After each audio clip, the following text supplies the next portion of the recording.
Am I the a-hole for not going to my dad's house in an emergency where his 5-year-old stepdaughter was left at home on her own? So yeah, this is a mess, and I'll try to lay it out as clearly as I can without going off too hard. But fair warning, this isn't a feel-good family story. I, 17M, just recently turned 17, which means I've got about 1 year left of court-ordered 50-50 custody between my mom and my dad. And when I say court-ordered, I mean I'm forced to spend time at my dad's house whether I like it or not. My mom could literally lose custody if I refuse or walk out while I'm scheduled to be at his place. It sucks, but that's the legal situation. Why does this matter? Because my dad is married to the woman he cheated on my mom with. And yes, that matters too. Let's call her Stephanie for clarity. Stephanie has 2 daughters. The older one is 14 and from her first marriage. The younger one is 5, and she's the result of Stephanie cheating on the first husband with the second guy, my dad. You can already guess how messy that is. The 14-year-old pretty much resents the 5-year-old. It's not subtle. She doesn't hide it. And honestly, I don't blame her. Her whole life got blown up by her mom's choices, just like mine did. But unlike her, I have zero emotional connection to any of them. I don't see them as stepsisters, and I'm not interested in pretending we're some happy, blended family. I'm forced to be at that house, but I mentally check out the second I walk through the door. I tolerate my time there. Barely.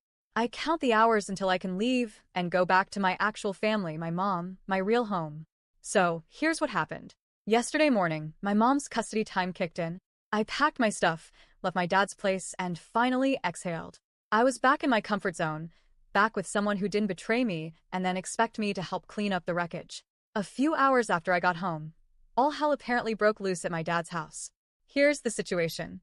My dad and Stephanie both had to work. Their genius plan? Leave the 14-year-old in charge of the 5-year-old for the day. Except the 14-year-old dipped, left to go hang out with her friends. Didn't tell anyone. Just bailed. Some parent from her friend's house texted Stephanie to say she got there safely, and that's how she even found out her daughter wasn't home anymore. Now, suddenly, there's a panicked rush because the 5-year-old is home completely alone. And what does my dad do? He calls me. He tells me I need to go back over there, back to his house, to watch the 5-year-old until someone can get home. I just sat there, stunned, and then told him no. Absolutely not. That's not my problem, and I'm not their babysitter. He pushed. He tried to guilt-trip me. She's only a little kid. You're the only one who can help right now. Then he tried to rope my mom into it, asked her to force me to go. She told him absolutely not. Stephanie called the 14-year-old and begged her to go back home, but she refused to. No one wanted to be there, and I guess I can't blame either of us. So the 5-year-old ended up being alone for several hours until Stephanie finally left work early and went home. Afterward, I ignored all the calls and texts from my dad.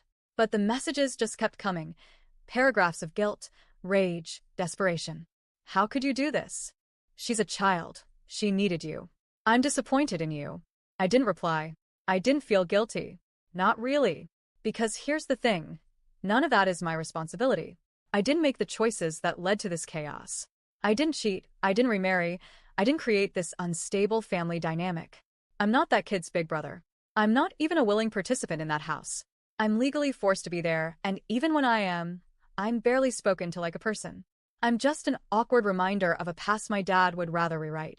My dad has spent years trying to fix what he broke, but he can't unbreak it. He expects me to fill emotional gaps for people I barely know, or worse, don't care about. He wants me to step into some replacement brother role because the 14-year-old can't stand the 5-year-old and I'm next best. But I'm not.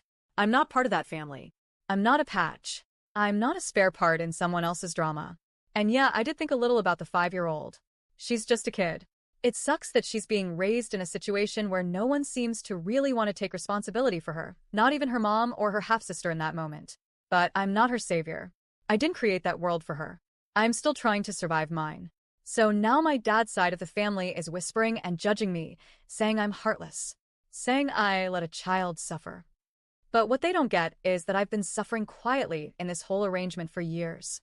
No one showed up for me when my family exploded. No one came running to shield me from being treated like an afterthought.